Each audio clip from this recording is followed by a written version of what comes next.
Nakiisa ang mga tropa ng 4th Infantry Division sa isinagawang nationwide simultaneous interfaith service at wreath-laying ceremony. Kasabay na rin ang selebrasyon na ika-128 na founding anniversary ng Philippine Army. Ito ay sa pamamagitan ng video teleconference sa Montalban Hall dito sa Camp Evangelista, Cagayan de Oro.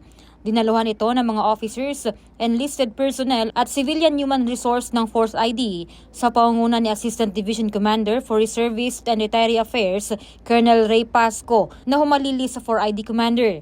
Nakaangkla ang aktibidad sa temang matatag na sandigan ng bagong Pilipinas, kung saan ay binigyang pugay ng hukbong katihan ang mga sundalong nagsakripisyo ng kanilang buhay upang maipagtanggol ang bansa.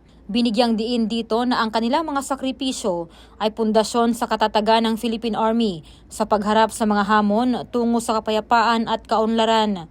Ipinakita rin sa interfaith service ang pagkakaisa ng bawat tropa na may iba't ibang mga paniniwala upang ipagdasal ang kapayapaan sa bansa. Sa kanyang mensahe, sinabi ni Philippine Army Commanding General Lieutenant General Roy M. Galido ang kahalagahan ng pagpapanatiling nakatuon sa kanilang sinumpaang tungkulin na ipagtanggol ang bayan at protektahan ang sambayanang Pilipino, pati na rin ang pagpapanatili sa katapatan sa bansa sa gitna ng mga hamon.